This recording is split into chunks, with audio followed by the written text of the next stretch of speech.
সরাসরি দেখানোর চেষ্টা করছিলাম ভোরের কাগজের অফিসিয়াল ফেসবুক পেজে। আমরা কিন্তু এই মুহূর্তে রয়েছি টিএসসিতে, অর্থাৎ শহীদ মিনারের পাশে যে রাস্তাটি রয়েছেন সেখানে। আর অল্প কিছুক্ষণ পরে আন্তর্জাতিক মাতৃভাষা দিবস অর্থাৎ 24-এর যে গণ অভ্যুত্থানটি ঘটেছিল তার পরপরই কিন্তু এইবারই প্রথম আন্তর্জাতিক মাতৃভাষা দিবস পালন করবে বাংলাদেশের মানুষ। সেই হিসাবে কিন্তু আমরা দেখতে পাচ্ছিলাম প্রায় শেষ মুহূর্তে যে প্রস্তুতি ছিল সেটি কিন্তু অনেক অংশে শেষের দিকে। আর বলা যেতে পারে আজকে রাত 12টার পর থেকেই কিন্তু শ্রদ্ধা নিবেদন শুরু হবে, অর্থাৎ 12টা 40 পর্যন্ত যারা প্রধান উপদেষ্টা সহ বিভিন্ন উপদেষ্টা রয়েছেন তারা শ্রদ্ধা নিবেদন করবেন এবং 12টা 40-এর পরপরই সাধারণ জনগণের জন্য কিন্তু উন্মুক্ত করে দেওয়া হবে। আমরা কিন্তু আপনাদের দেখানোর চেষ্টা করছিলাম যে এই রাস্তাটি আসলে সজ্জিত করা হচ্ছিল, অর্থাৎ 24-এর যে গণ অভ্যুত্থান সেটিকে ধারণ করে এবার কিন্তু 3টি রঙে রাঙানো হয়েছে রাস্তাটি, যেমনটি আমরা দেখাচ্ছিলাম লাল, কালো এবং সাদা, এই 3টি রং।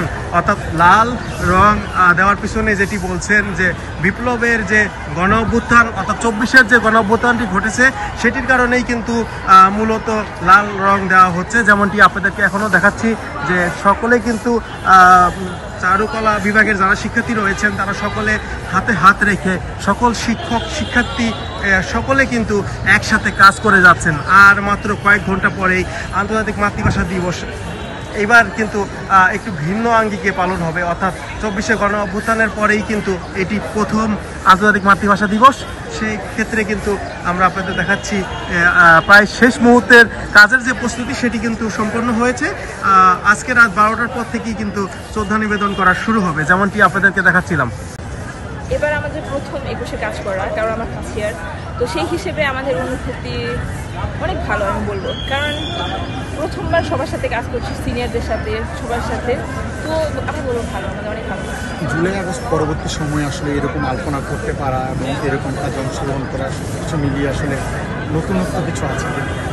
নতুনত্ব আছে যে আমরা অনেক স্বাধীনভাবে কাজ করতে পারছি, মাথায় কোনো টেনশন নেই কিছু একটা যে কোনো একটা দল এসে আমাদের কোনোভাবে অস্থিরতা কোনো সৃষ্টি করতে পারে এমন কোনো টেনশন নেই। এর জন্য আমরা স্বাধীনভাবে ফ্রিভাবে কাজ করতে পারছি, এই জন্য আমাদের ভালো লাগছে। লালটা কেন প্রাধান্য এবার বেশি? লাল, কালো, সাদা সবগুলোই আমাদের এবার প্রাধান্য, এবারে থিম এটা। কারণ কালো তো শহীদদের শোকের রং, আর লাল হচ্ছে এই পৃথিবীর সূর্যের রং, লাল হচ্ছে স্বাধীনতা এবং বিজয়ের রং বলা যেতে পারে, আর সাদা হচ্ছে শান্তির রং।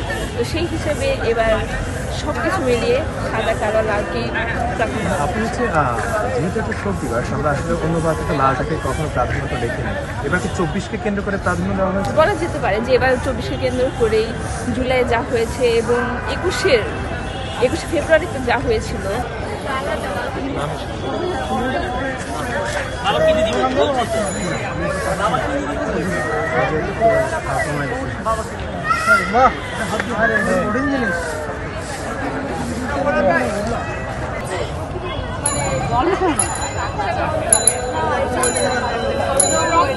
বাড়ি